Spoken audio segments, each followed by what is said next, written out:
Certaines réponses n'apparaissent que lorsque personne ne les cherche, lorsque personne ne regarde. Il suffisait d'ouvrir la mauvaise porte, de chercher à un endroit sans rapport, ou simplement de rester là, sans rien faire. Numéro 10. La cité perdue d'Héracléon appartient depuis longtemps à la légende historique, décrite comme une métropole autrefois animée de l'Égypte antique, qui fut perdue lorsqu'une catastrophe naturelle la frappa, la rendant oubliée et disparue. La ville, parfois appelée Tonis, était une ancienne cité portuaire établie près de l'embouchure canopique du Nil, au nord-est d'Alexandrie, sur la mer Méditerranée. Elle s'est formée autour d'un temple central et était traversée par des canaux qui se croisaient. Les ports, quais, temples et maisons-tours étaient tous reliés par des ponts et des bacs. À la fin de cette période, Héracléon était devenu un port commercial fondamental, servant de principal port pour le commerce international et la collecte des taxes. Les marchandises étaient transportées par sa ville sœur située à l'intérieur des terres, aujourd'hui appelée Naucratis, un autre port situé plus en amont sur le Nil. La ville a prospéré entre le 6e et le 4e siècle avant Jésus-Christ et a accueilli des commerçants grecs qui s'y sont implantés et ont même été établis comme défenseurs par les dirigeants égyptiens. De nombreuses personnes de cultures et d'origines différentes auraient interagi dans les marchés animés. Bien qu'elle ait très bien fonctionné, Héracléon n'a pas pu résister aux dangers et à l'impact d'une catastrophe naturelle. Au fil du temps et des siècles de tremblements de terre, de tsunamis et de montée du niveau de la mer, la ville s'est affaiblie de plus en plus, et vers 101 avant Jésus-Christ, à la suite de ce que les historiens considèrent comme un épisode majeur d'inondation. L'île centrale sur laquelle Héracléon avait été construite a cédé sous l'effet de la liquéfaction du sol. Les habitants ont abandonné la ville alors que les bâtiments commençaient à s'effondrer et à sombrer dans l'eau. Au 8e siècle après Jésus-Christ, tout ce qui en restait a sombré sous l'eau et s'est déposé sur le fond marin. Perdue au fil du temps, elle n'existait plus que dans de vagues souvenirs et des récits ultérieurs. Les archéologues modernes avaient longtemps tenté de retrouver les vestiges d'Héracléon, mais sans succès, principalement à cause du sable et des débris recouvrant ce qui subsistait. Pendant les 12 siècles suivants, la ville resta intacte, inaltérée et préservée dans sa tombe océanique jusqu'à l'an 2000. Cette année-là, un archéologue sous-marin français, Franck Godillot, explorait la baie d'Aboukir en Égypte. Il cherchait la flotte perdue de Napoléon de 1798. Mais au lieu de navires de guerre, Godillot tomba sur quelque chose de bien plus profond. Lui et son équipe sont tombés sur d'immenses statues de pierre représentant des dieux égyptiens, des pièces d'or, d'anciens navires, des ancres et des ruines de temples. Suite à cette découverte, l'équipe s'est associée au ministère des Antiquités d'Égypte et a étudié le site à l'aide d'un sonar à balayage latéral, de profileurs de sous-fond, de positionnement par satellite et d'autres technologies avancées non intrusives. Finalement, ils ont réussi à confirmer quelque chose d'incroyable. Héracléon n'était finalement pas que magie et mythe.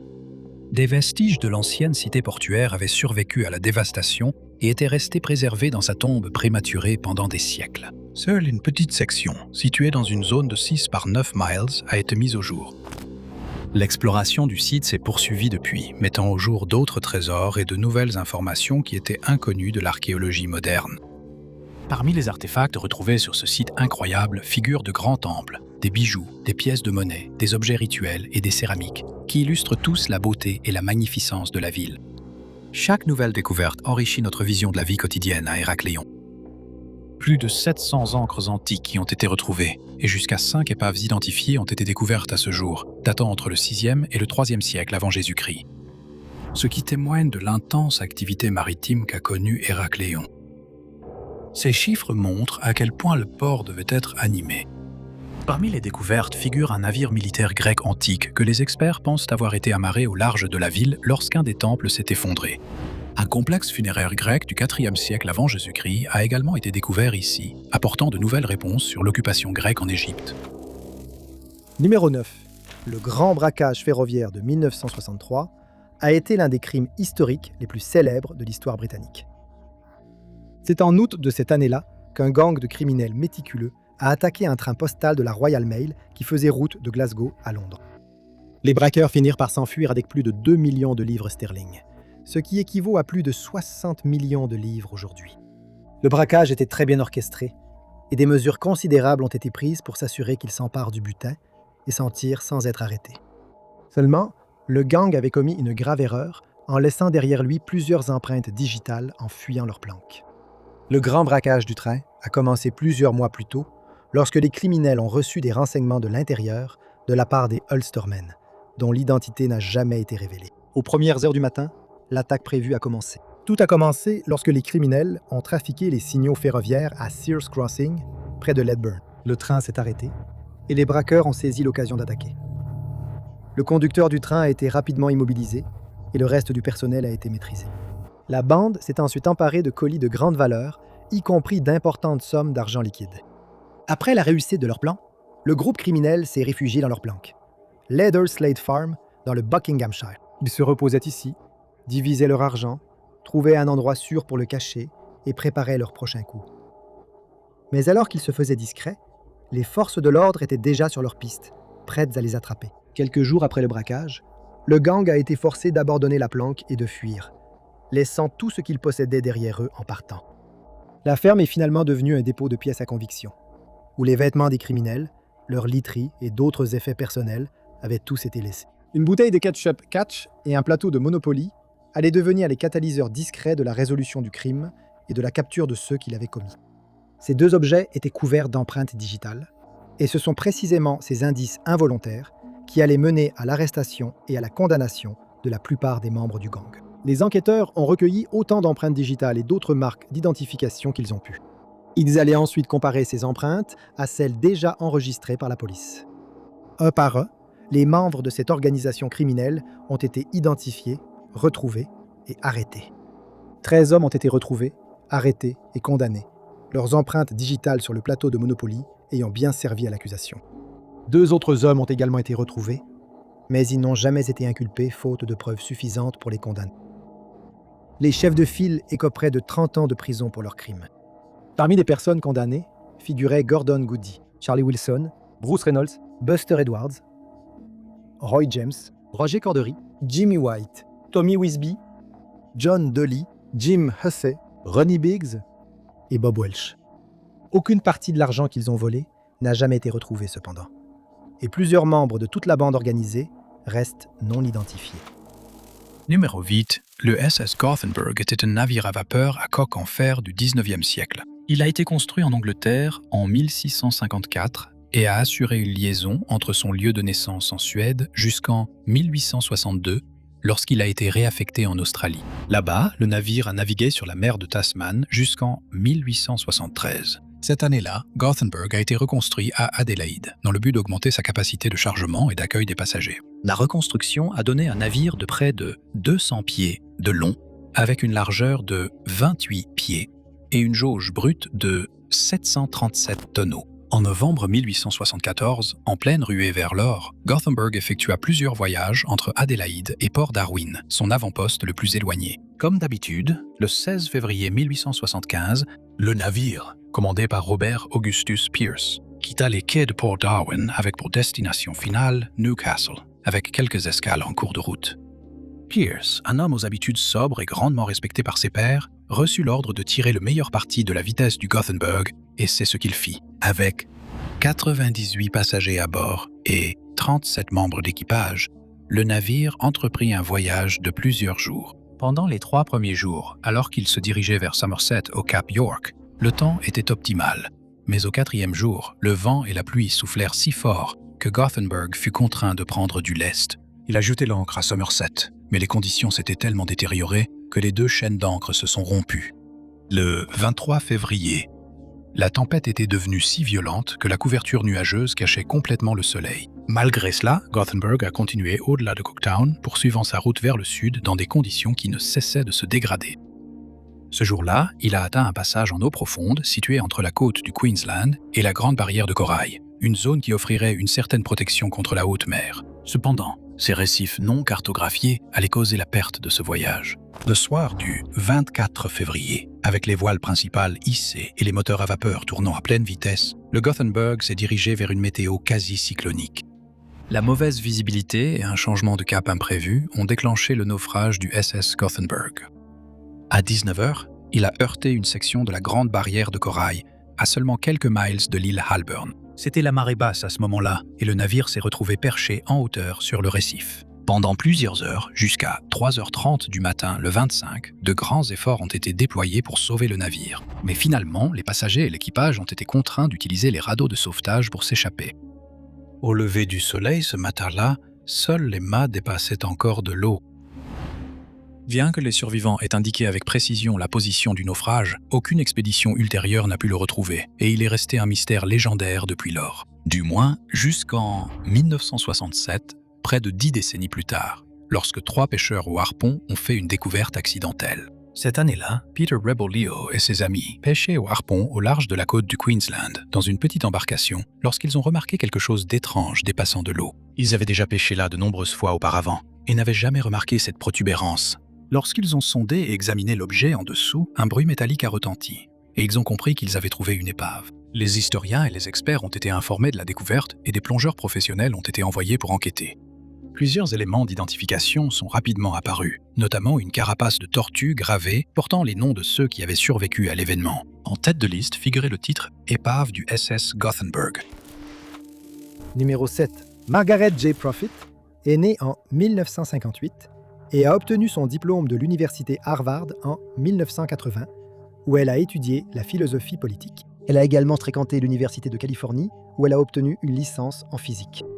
En 1994, elle est retournée à l'école pour étudier les mathématiques à l'Université de Washington, où elle a reçu une bourse du département d'astronomie. Pendant cette période, Margaret gagnait également en notoriété dans les médias et y a remporté une bourse MacArthur, et elle a élaboré une théorie proposant une nouvelle vision des canaux reproducteurs des mammifères. Plusieurs médias, tels que Scientific American, Time et le magazine People, ont qualifié la scientifique de 35 ans de prodige scientifique anticonformiste. Bien qu'elle n'ait reçu aucune formation formelle en biologie, Margaret était considérée comme une biologiste de l'évolution qui a acquis une notoriété encore plus grande en publiant ses découvertes sur le rôle de la théorie de l'évolution de Darwin dans la menstruation, les nausées matinales et les allergies. Selon Margaret, ces processus étaient la façon dont le corps se débarrassait des agents pathogènes et des substances cancérigènes. Assez étrangement, Marguerite allait se retrouver malgré elle au cœur d'un mystère des plus bizarres lorsqu'elle disparut soudainement, et pas seulement de la scène publique. Elle avait complètement disparu. Sa disparition n'a pas été largement médiatisée, car ce qui lui est arrivé n'était pas aussi simple que d'être là un jour et de disparaître le lendemain. C'était progressif, comme allait le découvrir un ancien étudiant qui avait suivi un cours de physique avec elle, Mike Martin. C'est en 2009 que Martin est tombé sur le travail de son ancienne camarade et a fini par la chercher sur Google. Qu'il a découvert, c'était une page Wikipédia remarquablement vide, sans mise à jour récente, et quelques débats sur l'endroit où elle se trouvait actuellement. C'est à ce moment-là qu'il a commencé à essayer de la retrouver et a découvert que Margaret avait coupé les ponts avec sa famille en 2002 et se retirait progressivement de toute communication avec ses collègues, ses amis et tout le monde. Martin a découvert qu'il s'agissait d'une disparition volontaire. Mais c'est à peu près tout ce que Martin a pu découvrir. À la fin de 2004 et au début de 2005, la piste s'est refroidie de façon inquiétante. Entre-temps, ses proches s'étaient inquiétés pour son bien-être, craignant qu'elle ne perde la bataille contre la maladie mentale. Cette année-là, la mère de Margaret, Karen, avait signalé la disparition de sa fille à la police de Cambridge et engagé un détective privé dans l'espoir de la retrouver. L'espoir de la retrouver s'est estompé jusqu'en 2012, lorsqu'une découverte inattendue a résolu ce mystère étrange. Selon les informations, Martin, qui avait fait connaître la disparition de Margaret, a reçu un courriel de Karen expliquant que la femme disparue avait repris contact avec eux. Quelqu'un qui venait récemment de faire la connaissance de Margaret a cherché son nom sur Google et est tombé sur l'article de Martin, indiquant qu'elle était recherchée par sa famille et ses amis. Cette personne a transmis l'information à Margaret, qui était toujours en vie et en bonne santé.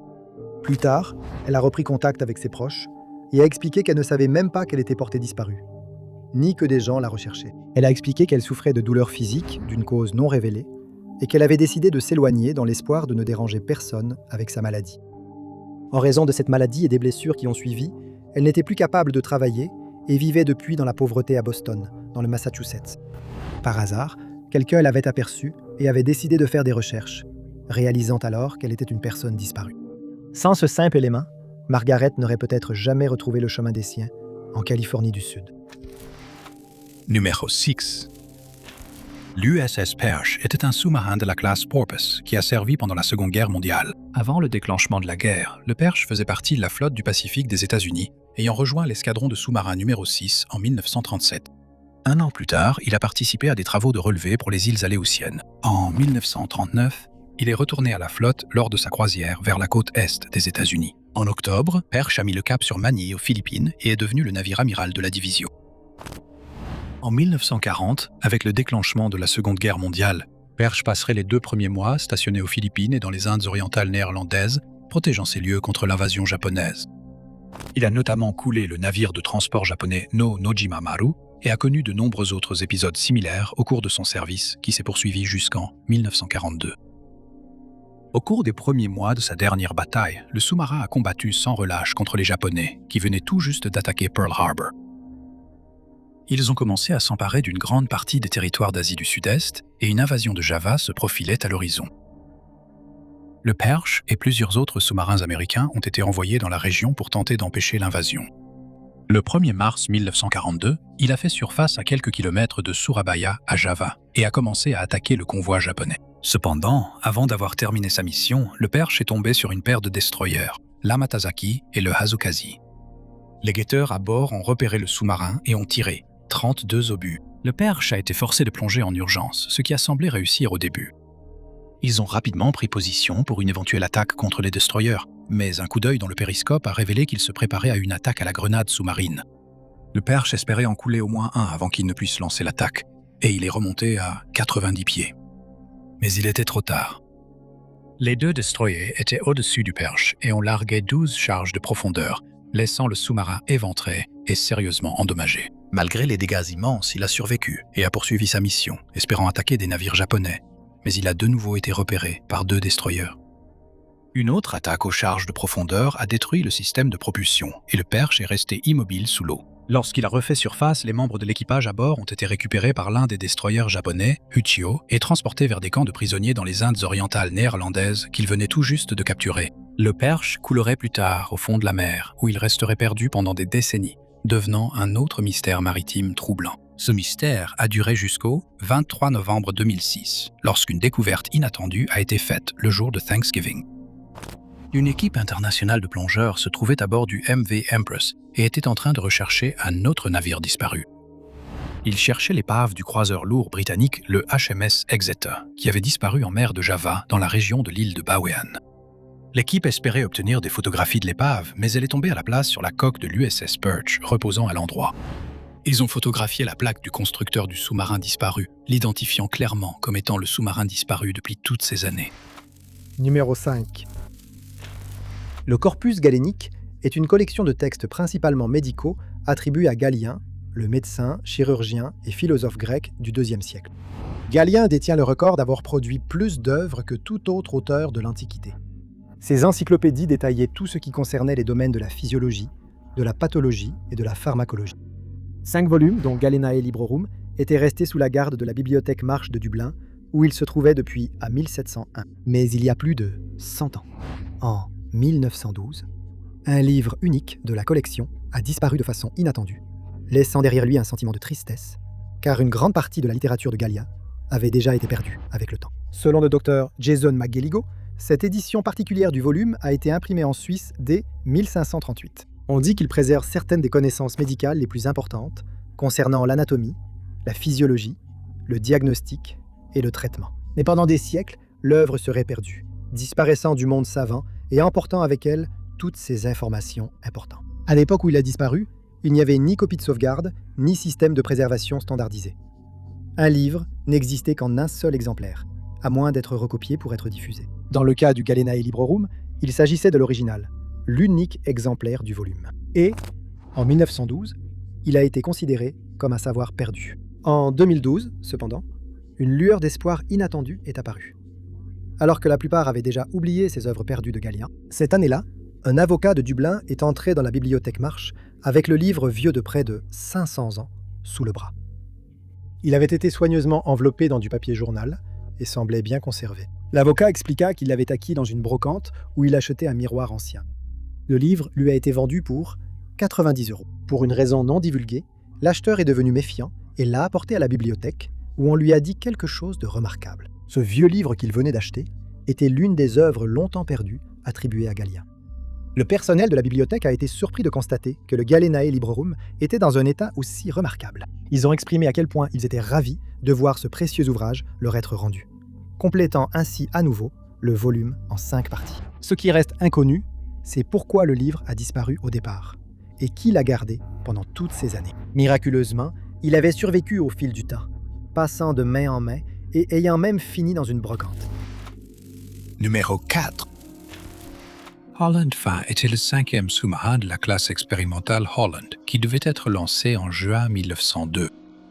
C'était aussi le dernier des sous-marins de cette classe à être évalué pour une utilisation potentielle par la Royal Navy, selon les ordres de l'amirauté britannique. Holland V est devenu l'un des premiers sous-marins à être accepté dans la marine. Holland V était un navire à coque unique qui mesurait un peu plus de 19 mètres de long. Il était également équipé de l'un des premiers périscopes. Holland V a servi aux côtés du Holland III, tous deux mis en service en janvier 1903.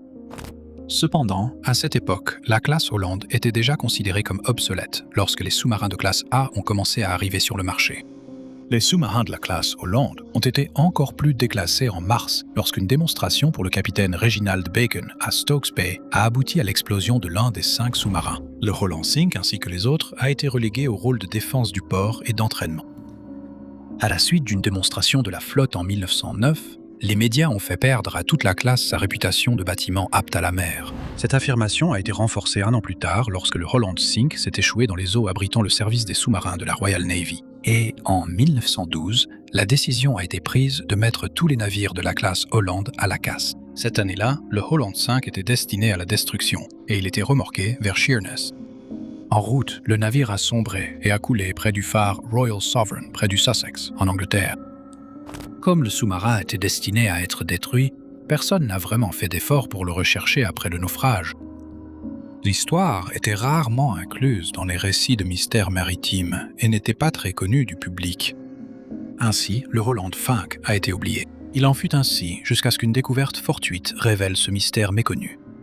En 1995, un plongeur du Kent, nommé Jerry Dowd, effectuait sa plongée habituelle lorsqu'il est tombé sur une épave. Le sous-marin reposait droit sur le fond marin, relativement intact, bien qu'il ait été victime d'une extraction illégale de métaux. Dowd n'accorda pas grande importance à cette découverte, du moins pendant plusieurs années. En 2001, il mentionna sa découverte étrange à un expert en sous-marin, le docteur Enos McCartney. La même année, McCartney se rendit sur place et explora le site avec l'unité de plongée archéologique. Le balayage sonar a grandement facilité l'opération, et l'équipe a pu confirmer l'emplacement final du sous-marin disparu et peu connu, le Holland V. Numéro 3. Probablement l'un des matchs de football australien les plus célèbres jamais disputés fut celui qui eut lieu pendant la Première Guerre mondiale. Cet événement célèbre a été enregistré comme la toute première fois qu'un match officiel de football australien était joué en dehors de l'Australie. Et il avait été organisé pour collecter des fonds au profit de la Croix-Rouge britannique et française. Il a eu lieu au Queen's Club à Kensington, Londres, le 28 octobre 1916. Il a été présenté comme le tout premier match d'exhibition de football australien à Londres. Le match de football a opposé 2 équipes de militaires australiens qui étaient stationnés au Royaume-Uni à cette époque. L'une était l'équipe des unités d'entraînement australiennes et l'autre, l'équipe de la 3e division australienne. Les membres des 2 équipes étaient tous des joueurs de football très talentueux, dont la majorité avait joué au niveau senior avant de s'engager. Le vainqueur fut l'équipe de la 3e division australienne qui a battu l'équipe des unités d'entraînement australiennes 30-6. Entre 3000 et 6000 spectateurs étaient présents. Après le match, Gerald Brosnan, ancien champion de Fitzroy et Geelong, a rédigé un article pour le journal de Melbourne, The Winner, dans lequel il a fait le compte-rendu du match de football et du champion. Dans l'article, Brosnan a inclus une photo de l'équipe gagnante, accompagnée d'une présentation des joueurs. L'un d'eux, il l'a nommé C. Armstrong de Geelong, et il le mentionne plus tard comme Charlie, le joueur arrière aux cheveux clairs. Dans tous les récits historiques ultérieurs, le nom de Charlie Armstrong est mentionné à plusieurs reprises. Mais certains passionnés ont découvert un mystère concernant cet individu en particulier. En cherchant à en savoir plus sur les joueurs, on a découvert qu'il n'y a jamais eu de Charlie Armstrong ayant joué dans un match de football à Londres en 1916. Les photographies de Charlie ne semblent pas non plus correspondre à aucun des joueurs de l'équipe sur les photos de football de ce fameux match.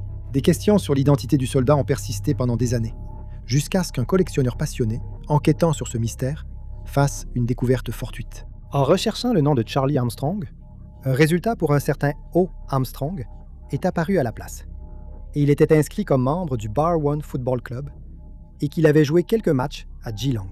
Des recherches ultérieures sur ce résultat particulier ont révélé le nom d'Oswald Robert Armstrong, ou Ozzy comme beaucoup l'appelaient. Le chercheur a découvert qu'Ozzy avait joué 3 matchs à Geelong en 1915 et à Barwon entre 1914 et 1915. En 1916, il a rejoint l'armée et est revenu au football à Barwon 3 ans plus tard. Le chercheur qui a fait cette découverte par hasard a comparé les photographies d'Ozzy Armstrong lors du match d'exhibition pionnier de football australien, en particulier avec celle de la personne appelée Charlie. C'était une correspondance parfaite. Le soldat sur la photo avait été identifié à tort, mais il existait bien un Charlie Armstrong qui figurait dans les registres du service de guerre avec Ozzy. Mais ils étaient complètement différents physiquement. Et Charlie n'avait pas participé à ce match de football de 1916. C'était Ozzy Armstrong, le joueur de football australien qui a joué pour la Victorian Football League et qui a servi à l'étranger avec l'AIF, où il a été capturé par les Allemands et est devenu prisonnier de guerre avant d'être secouru. Numéro 2. À la fin de la période classique, un navire qui ne porte qu'un nom moderne, Mossos, servait de navire commercial. Il a navigué pendant le 3e quart du 4e siècle avant Jésus-Christ, mais il a probablement été construit avant cela. Sa grande cale à marchandises contenait des amphores, des jarres en céramique à 2 anses qui étaient utilisées pour le transport du vin, de l'huile d'olive ou du grain. Dans ce cas, c'était du vin de luxe qui était transporté à travers la Méditerranée. La plupart des amphores de cette période étaient attribués à Chios, une île grecque. En 2006, des plongeurs amateurs s'étaient rendus dans les eaux au large de la côte sud du village de Mossola, à Chypre, pensant qu'ils allaient simplement nager et explorer comme d'habitude, lorsqu'ils sont tombés par hasard sur la réponse à une question historique de longue date. La découverte de ce navire remarquablement bien conservé, qui était resté en grande partie intact pendant des siècles, est devenue la première épave de ce genre. Attribuée à la fin de la période classique, elle a été découverte dans le sud-est de la Méditerranée, à une profondeur permettant aux plongeurs de mener des analyses approfondies. Cette découverte inattendue a rapidement attiré l'attention des archéologues et des historiens, qui ont reconnu le potentiel de cette épave pour combler les lacunes dans notre compréhension du commerce et de la navigation antique. Le site a rapidement été désigné pour une exploration et une étude systématique. L'épave du Mossos est rapidement devenue un vestige historique important, revêtant une grande importance scientifique et apportant un éclairage considérable sur les mystères des anciennes routes maritimes et des relations commerciales entre les peuples de la mer Égée et les communautés du sud-est de la Méditerranée. La quantité importante de cargaisons précieuses à bord a permis au département des Antiquités et à l'équipe de l'Université de Chypre de mieux comprendre les liens économiques entre Chypre et le monde égéen. Alors que les fouilles ont révélé beaucoup d'informations sur la cargaison du navire, ses marins et ses connexions, elles ont également mis au jour ce qui semble être des techniques antiques de construction navale apparemment plus avancées. Les chercheurs ont découvert que des assemblages à tenons et mortaises, ainsi que des ligatures, ont été utilisés dans sa construction. Cette combinaison a mis en lumière le développement des techniques de construction navale en Méditerranée orientale et la manière dont les méthodes grecques et phéniciennes ont joué un rôle central dans son évolution. Les résultats de ces recherches continuent d'éclairer notre compréhension des échanges technologiques durant cette époque. Les recherches en cours suscitent un enthousiasme considérable au sein de la communauté archéologique, car chaque nouvelle découverte enrichit les connaissances collectives sur la manière dont les personnes, les biens et les idées circulaient à travers la mer il y a des milliers d'années. La plongée fortuite et la rencontre accidentelle ont ouvert une porte autrefois verrouillée sur l'histoire de Chypre. Depuis, cela est devenu l'un des projets archéologiques sous-marins les plus importants de ce pays insulaire. Aujourd'hui, nous en savons plus sur le commerce, la navigation et la construction navale dans le monde antique. L'épave du Mossos était une capsule temporelle qui a préservé les traces des hommes, des techniques et des réseaux commerciaux qui reliaient le monde méditerranéen. De nombreux aspects du site sont encore à l'étude et les experts continuent de découvrir des détails subtils qui contribuent à une vision d'ensemble plus large. Numéro 1. La disparition d'une journaliste ou reporter de police, Jodie Roberts, est l'une des affaires de personnes disparues les plus étranges de l'histoire du journalisme américain. Jodie était respectée comme une personne travailleuse, dévouée à couvrir les affaires liées aux forces de l'ordre, y compris les plus difficiles. C'était le 28 mai 1985, quand la journaliste de 27 ans, qui à l'époque travaillait pour le News Tribune à Tacoma, Washington, n'est pas parvenue à retrouver un collègue pour un reportage à l'Université luthérienne du Pacifique et a été déclarée disparue peu de temps après. Sa voiture a été retrouvée abandonnée sur le parking des locaux d'un journal. Pendant des jours, elle n'avait pas communiqué avec sa famille, ses amis ou ses collègues, laissant ses proches inquiets pour son bien-être. La disparition était particulièrement inquiétante car à l'époque, elle couvrait une histoire plutôt dangereuse, la corruption gouvernementale. Elle était également impliquée dans les enquêtes en cours sur les meurtres de Green River qui se poursuivaient à l'époque. Il y avait également une allégation selon laquelle, dans les mois précédant sa disparition, Jodie aurait été menacée par un officier après que la journaliste ait commencé à enquêter sur l'utilisation présumée de stupéfiants par un capitaine haut placé du département du shérif du comté de Pierce. Ces circonstances ont amené les enquêteurs à envisager la possibilité d'un acte criminel. Pendant la décennie suivante, sa disparition resterait inexpliquée. donnant lieu à une multitude de théories alors que beaucoup tentaient de reconstituer ce qui aurait pu lui arriver. Pendant ce temps, 5 jours après la disparition de la journaliste, une femme a été retrouvée errant autour du centre commercial Aurora à Denver, dans le Colorado. Elle ne se souvenait plus de qui elle était, ni d'où elle venait, et semblait avoir complètement oublié son passé. Sa photo a été publiée dans le journal local sous le titre « Victime d'amnésie », dans l'espoir que quelqu'un puisse l'identifier. Comme personne ne l'a reconnue, la femme s'est donné une nouvelle identité et s'est appelée Jane Dee. Elle a fréquenté l'université de Denver, travaillé dans un restaurant de restauration rapide, puis a déménagé en Alaska, où elle a épousé Dan Williams, avec qui elle a eu 4 filles. Jane a également créé une entreprise d'informatique et de conception de sites web à Sitka, appelée Pongo Computer Works. 12 ans après la disparition de la journaliste de Tacoma en 1997, l'affaire oubliée de Jodi Roberts a de nouveau attiré l'attention. Dans l'espoir de résoudre l'affaire, sa photo a été publiée dans le journal, détaillant les événements qui ont conduit à sa mystérieuse disparition. Par pur hasard, une femme qui avait travaillé avec elle en Alaska a vu les photos de la disparue nommée Jodi, qu'elle a reconnue comme étant Jane Dee. Elle a contacté les autorités et les a menées jusqu'à la porte du concepteur de site web, où les détectives ont pu établir qu'elle était en fait la journaliste disparue. Cette découverte a été un soulagement pour sa famille en deuil, qui avait passé les 12 dernières années à craindre qu'elle ne soit plus parmi eux. Finalement, Jodi a retrouvé ses parents. Mais elle n'a pas pu maintenir de lien avec eux, car même si elle avait été identifiée, elle n'avait toujours aucun souvenir de son passé. Elle avait souffert d'un étrange cas d'amnésie que les experts médicaux essaient encore de comprendre.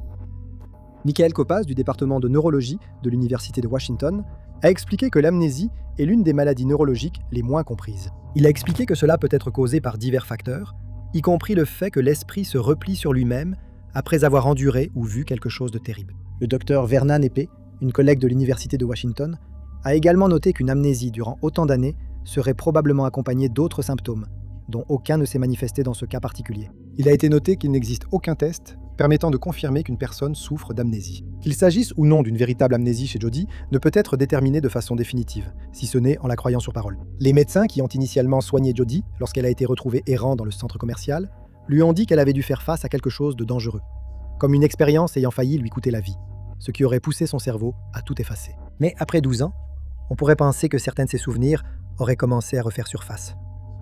Mais aucun d'entre eux n'est revenu. Alors que le mystère de la disparition de Jodi Roberts a finalement été résolu, sa découverte a également soulevé de nouvelles questions. Nous ne savons toujours pas quelles circonstances ont conduit à sa disparition, pourquoi elle a souffert d'amnésie, et quel événement a été si terrible qu'elle l'a complètement oublié. Merci beaucoup d'avoir regardé. Si vous avez aimé cette vidéo, n'oubliez pas d'appuyer sur le bouton « J'aime ». Aussi, n'oubliez pas de vous abonner et de cliquer sur la cloche de notification pour rester informé de toutes nos prochaines publications. Mais je m'appelle Ty Knotz, et je vous retrouve dans la prochaine vidéo.